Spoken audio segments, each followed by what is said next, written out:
Media forum आपका स्वागत करता है। लाइक एंड सब्सक्राइब कर दीजिए। आपको पता ही है इंडियन एयरफोर्स के पास अभी तक 5th जनरेशन फाइटर प्लेन नहीं है।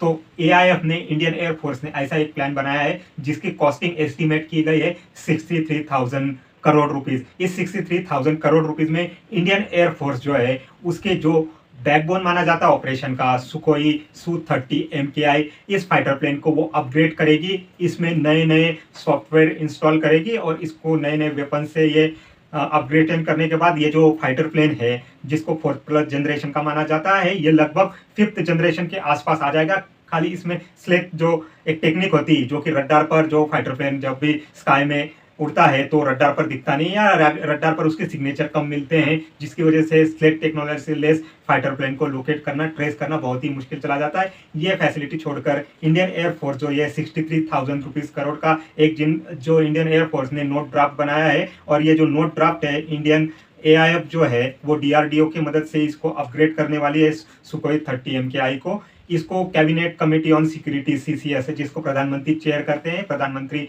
जिसकी अध्यक्षता करते हैं, इनको ये ड्राफ्ट देने वाले हैं। अगर सिक्योरिटी कमेटी इसको गो हेड दे देती है, ग्रीन सिग्नल दे देती है, तो इसके बाद हम देखेंगे कि Su-30 MKI ये जो फाइटर प्लेन है जो कि इंडियन एयरफोर्स का बैकबोन माना जाता है, जो कि 259 की क्वांटिटी में फिलहाल इंडियन एयरफोर्स के पास है, और HAL नासिक में, जिसका रशिया से ओरिजिन ये जो फाइटर प्लेन है नासिक में जो है इसका प्रोडक्शन किया जाता है, license under license from the Russian firm, Russian government. तो इसका जो है वो जब मेगा इंडिजिनाइजेशन प्लान के अंडर में इसको मोर लेथल बनाने जाने वाला है, इसके साथ ही साथ इसको मोर एडवांस बनाया जाएगा। इसमें नए नए टेक्नोलॉजी का और बेहतरीन रेडियस टेक्नोलॉजी का रडार लगाया जाने वाला है। शायद वीरपाक्स, ये जो रडार नया डीआरडीओ ने डेवलप किया हुआ है, ये रडार इसमें लगाया जाने वाला है। एविएशन वारफेयर को इसमें अपग्रेड किया जाएगा, नया किया जाएगा। इसको एक हम कह सकते हैं कि आधुनिक टेक्नोलॉजी से लेस किया जाएगा। साथ ही साथ इसमें जो वेपन्स और मिसाइल्स लगाई जाती हैं उसको भी अपग्रेड किया जाएगा। आपको पता है फिलहाल ब्रह्मोस ये जो मिसाइल है 450 किलोमीटर तक इसकी फायर रेंज है, इसको अपग्रेड करके 800 से 1200 किलोमीटर तक इसकी एक्सटेंडेड रेंज करने वाले हैं। साथ ही साथ रुद्रम ये जो मिसाइल है इसको भी 300 किलोमीटर तक अपग्रेड करने का जो है डीआरडीओ प्लान बना रही है। अस्त्र मिसाइल पर भी रेंज जो है अस्त्र मिसाइल की, इसकी भी अपग्रेड करने पर डीआरडीओ वर्क कर रही है।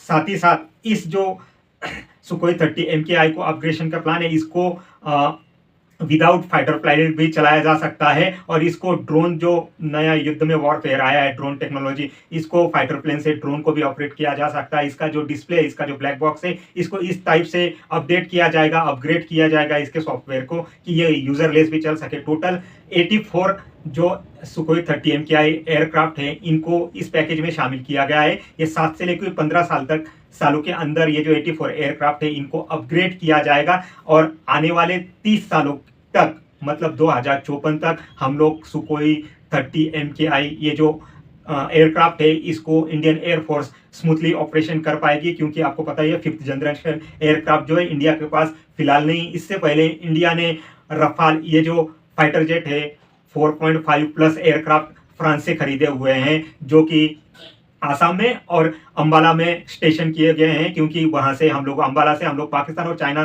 साइड दोनों को कवर कर सकते हैं। और आसाम अरुणाचल में जो स्टेशन किए हुए हैं एयरक्राफ्ट, वो वहां पर चीन की तरफ से हमको जो एक चुनौती, एक जो दिक्कत पेश हो रही है उसको निपटने के लिए पेश किए गए हैं। As per AIF Indian air force के हिसाब से 42 स्क्वाड्रन इंडियन एयरफोर्स को चाहिए, लेकिन करंटली इंडिया के पास 30 ही स्क्वाड्रन अवेलेबल है, 12 स्क्वाड्रन इंडिया के पास अभी भी कम है। आइडियली कम से कम इंडिया को 42 स्क्वाड्रन चाहिए हैं। 42+ रहते, 50 रहते तो बहुत ही बढ़िया है, लेकिन एटलीस्ट कम से कम हमको 42 स्क्वाड्रन चाहिए। करंटली हम लोग इससे बहुत ही पीछे हैं। हम लोगों के पास फिलहाल ऑपरेशनल 30 स्क्वाड्रन है, एक स्क्वाड्रन में 16 से लेके 18 फाइटर एयरक्राफ्ट रहते हैं। फिलहाल हम लोग रफाल का मरीन जो वर्जन है इसका 26 मरीन वर्जन लेने वाले हैं। इसके लिए हमारा फ्रेंच गवर्नमेंट से डिस्कशन चालू है। कब वो मरीन वर्जन एयरफोर्स के पास आता है, 1 साल लगता है, 2 साल लगता है, उसको भी देखने की जरूरत है। हम लोग ऑलरेडी तेजस का जो है ऑर्डर दे चुके हैं। 84 से 86, 88 तेजस जो है इंडियन एयरफोर्स को मिलने वाले हैं, क्योंकि इंडियन एयरफोर्स का MiG-21 बाइसन ये जो एयरक्राफ्ट है बहुत ही जल्द रिटायर्ड होने वाला है, तो हम उसको तेजस से रिप्लेस करने वाले हैं। लेकिन तेजस के डिलीवरी में जो डिले हो रहा है उससे हमें लग रहा है कि तेजस को अभी पूरा इंडियन एयरफोर्स में इंटीग्रेट होने में 3-4 साल से भी ज़्यादा वक्त लग जाएगा। इंडियन एयरफोर्स अपना जो फिफ्थ प्लस जनरेशन का जो फाइटर प्लेन है एमका एडवांस मीडियम कॉम्बैट एयरक्राफ्ट, इस पर ऑलरेडी काम चल रहा है, जिसकी ऑपरेशनल फ्लाइट जो है 2034 तक ये प्रोडक्शन में आ जाएगा, ऐसा एस्टिमेट किया है। लेकिन हमने देखा है कि तेजस में लगभग 10 से 15 साल का डिले हुआ है, तो हम ऐसा पकड़ के चलते हैं कि एमका के भी 3 से 5 साल डिले हो सकते हैं। तो एमका को आने को लगभग यहाँ से 15 से 20 साल हैं। तो इस गैप में इंडियन एयरफोर्स को एक फिफ्थ जनरेशन एयरक्राफ्ट की बहुत ही ज़्यादा ज़रूरत महसूस हो रही है,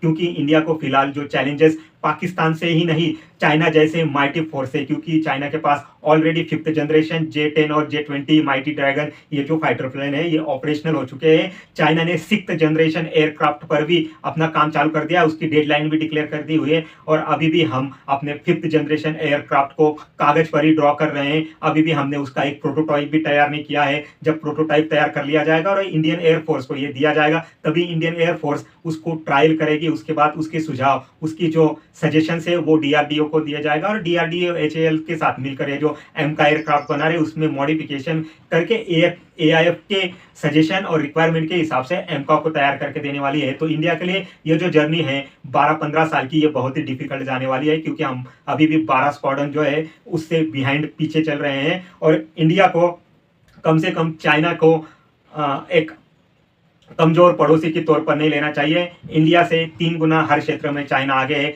चाहे वो डिफेंस का ही लीजिए, टेक्नोलॉजी का ही लीजिए, फाइनेंस का ही लीजिए या मैन पावर का ही लीजिए। तो इंडिया ने as compare to Pakistan China को कभी भी हल्के में नहीं लेना चाहिए। ऑलरेडी चाइना तिब्बत के पठार पर, तिब्बत के माउंटेन्स पर बैठा है। माउंटेन पर होने की वजह से चाइना के पास एक एज है कि वो ऊपर से आपको आसानी से टारगेट बना सकता है। तो चाइना ने इंडियन ओशियन से लेके ये जो स्ट्रिंग ऑफ पर्ल्स इंडिया को घेरने के लिए बनाया हुआ है, साथ ही साथ हिमालय में और पाकिस्तान से इंश्योर कराते रहता है को इंडिया को, वो जम्मू कश्मीर से लेके पंजाब तक और नॉर्थ ईस्ट के एरिया में इंडिया को डिस्टर्ब रखे, और इंडिया में इंटरनल प्रॉब्लम्स जो है उसको इंक्रीज करता रहे। तो इंडिया को पाकिस्तान और चाइना ये 2 फ्रंट वार सिचुएशन को ध्यान में रखते हुए अपने जो टोटल स्क्वाड्रन है इनको, इनकी स्ट्रेंथ को बढ़ाना बहुत ही अर्जेंट रिक्वायरमेंट हो जाती है। और 30 जो करंटली इंडिया के पास स्क्वाड्रन है, इसको बढ़ा के इंडिया को 42 कम से कम करने की बहुत ही ज़्यादा रिक्वायरमेंट है। तो अभी ये जो डीआरडीओ की मदद से AIF ने जो प्लान बनाया हुआ है, ड्राफ्ट नोट बनाई हुई है,